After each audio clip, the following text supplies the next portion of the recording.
Kamusta mga tol? Ngayong araw naman ay ipapakita ko sa inyo ang hybrid scooter ng QJ Motor. So ito nga mga tol, ang QJ Motor Fortress 160. As usual mga tol, alamin natin kung ano bang meron dito sa QJ Motor Fortress 160. And syempre ibibigay ko din sa inyo kung magkano yung cash price nito at syempre kung magkano yung installment price. So dito ngayon mga tol sa Bristol, Cabanatuan City. So sa tapat lang to ng ELJ Hospital sa Sikio Business Center. Kaya kung taga Cabanatuan City ka o taga Nueva Ecija ka at nagbabalak kang maglabas ng ganitong klaseng scooter, so PM ka lang sa Facebook page natin. So ayun, ipa-flash ka na lang sa screen o kaya call or text ka lang dito sa number ko. Okay mga tol, pagdating sa presyo nito, ang SRP nito ngayon ay 149,900 pesos. Pero naka-promo tayo dito ngayon, bali kapag cash nyo siyang kukunin, 139,900 na lang. At para naman sa installment price, ang all-in down payment para dito ay 52,979. At ang magiging monthly nyo dito for 1 year o 12 months ay 13,593. At kapag 2 years naman ay 8,596 pesos. At syempre kung 3 years naman ay 6,931 pesos. Okay mga tol, alam naman natin kung gaano karami na ang mga maxi scooter sa market dito sa atin sa Pilipinas. Pero tignan nyo naman itong Fortress 160. Talaga namang meron siyang distinct looks. So para sa akin talagang napaka-compact ng looks ng Fortress 160. Kasi kung makikita nyo andun yung pagka-sharp design, aggressive, sporty at syempre yung pagka-elegante ng datingan. At syempre alam ko magugustuhan nyo din itong Fortress 160 dahil hindi lang sa looks ito may maipagmamalaki, dahil pagdating sa specs and features ito talagang magugustuhan nyo din. So pagdating nga sa makina nito mga tol, gumagamit ito ng 160cc liquid cooled 4-stroke single overhead cam 4-valve hybrid single cylinder fuel injected engine na kaya mag-produce ng 12 kW at 8,500 RPM and max torque na 50 Nm at 6,000 RPM. And pagdating sa fuel mileage mga tol, kaya nitong umabot hanggang 45 kilometers per liter. And other features mga tol dito sa unahan, so meron tayo ditong clear na wind visor. Yun nga lang hindi siya adjustable pero talagang napaka-elegante ng datingan. And dito nakapwesto yung turn signals natin which is LED na rin yung ginamit. And of course meron tayo yung hazard light dito. And pagdating naman sa mismong headlight natin mga tol, talagang napaka-aggressive ng looks. So naka LED projector light tayo dito. So ayan, nakabukas yung pinaka park light or yung pinaka daytime running lights niya. So ayan, naka-projector tayo dyan, high and low beam. And isama mo pa yung design ng pinaka headlight natin, talagang napaka-sporty dahil split design siya tapos may pagka-sharp din yung datingan. Let's go with the tail light mga tol. So talagang napaka-bright ng ilaw natin dito, So very distinct o very unique ng design niya. So makikita natin talaga to sa daan dahil malaki yung sakop nung ilaw. And yung pinaka-signal light natin dito is kitang-kita rin talaga kahit naka-integrated na siya doon sa pinaka-tail light. And of course, yung ilaw natin sa plaka is LED rin ang ginamit.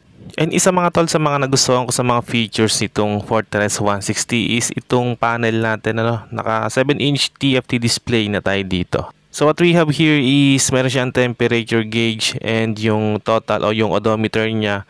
Meron din siyang trip meter, trip 1 and 2, tapos yung pinaka total o yung odometer natin. And sa bandang gilid naman dito is yung fuel gauge natin. So medyo malabo lang yung kuha natin mga tol. So meron din siya ditong tire pressure indicator. So napaka-advanced na rin itong Fortress 160. At makikita rin natin dito yung fuel consumption niya.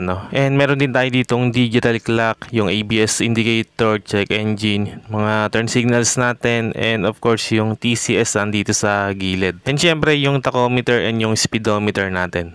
So ito nga pala mga tol yung itsura niya kapag binuksan natin, yung pinaka-intro niya o yung animation, talagang napakaangas din. So marami pang function itong TFT display niya mga tol. So isa na nga rin doon yung screen mirroring.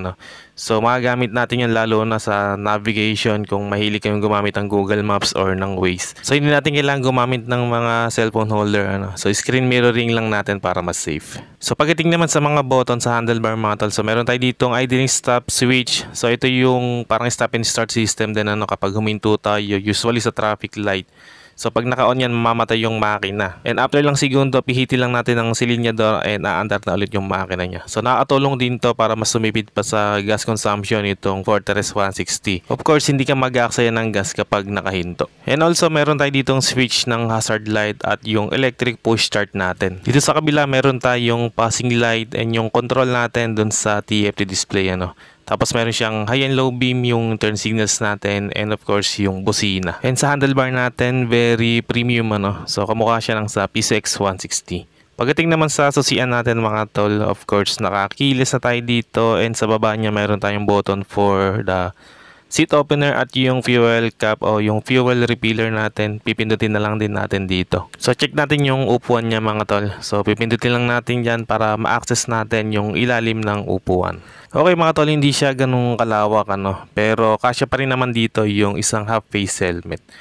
Pero kapag yung mga iba nating gamit kasya dito tulad ng bag, ng kapote, basic tools natin, and yung iba pa nating gamit na maliliit na pwedeng magkasya dito. And of course sa mismong upuan natin, very premium mga tol ng cover. No? So meron pa siyang mga stitches dyan para mas lalong maging premium yung datingan. And maganda talaga yung cover na ginamit dahil maganda yung grip so hindi siya madulas. Ano? So talaga nagustuhan ko rin itong upuan niya. Dumako naman tayo sa front suspension. So naka-telescopic fork tayo dito na kulay black naman o matte black yung pinaka-outer tube natin. Tapos sa preno natin dito naka-disc brake with dual piston caliper at equip ito ng ABS or anti-lock brake system. And sa gulong naman natin mga tol, so meron itong sukat na 110/80 rim 14. So talagang malaki rin yung size ng gulong natin dito sa unahan. Kaya asahan natin dito yung magandang handling. Sa suspension naman natin dito sa likod naka dual shock absorber tayo. And then sa brakes, disc brake din with single piston caliper at syempre equipped din ito ng ABS or anti-lock brake system. And of course meron na rin itong traction control system. And pagdating naman sa sukat ng gulong natin dito sa likod, so meron itong sukat na 130/70 rim 13. So mas maliit lang ng konti yung tire natin dito. So dahil maxi scooter tong Fortress 160 mga tol, so unang-unang papasok sa isipan natin kung mataas ba yung seat height. So hindi naman siya ganun kataas dahil meron lang itong seat height na 755mm. So kayang-kaya pa rin to ng mga short rider dyan. And pagdating naman sa timbang, meron itong bigat na 138 kilograms. So kayang-kaya pa rin i-manage yan. And tapos sa ground clearance naman niya ay may sukat itong 140mm. And bago ko pa makalimutan, pagdating naman sa fuel tank capacity nito, so meron itong 8 liters fuel tank capacity. So napakalaki ng tangke nito kaya siguradong malayo-layo yung mararating natin sa isang full tank. Okay mga tol, yan ang update natin para dito sa QJ Motor Fortress 160. Kaya kung taga Cabanatuan City ka at balak mong maglabas nitong maxi scoot na to, so PM mo lang ako sa Facebook page natin or call or text ka lang dito sa number ko. So hanggang dito na lang muna mga tol kung umabot ka sa part ng video na to, and sa mga solid viewers natin yan, maraming salamat mga tol sa panonood. At kung bago ka lang sa channel na to, wag na magatubili pang mag-subscribe at paki-on na rin ang notification bell para ma-notify ka pag may bago tayong upload. Meron din tayong Facebook page, pa-like and follow na rin. Maraming salamat mga tol. Always ride safe and God bless.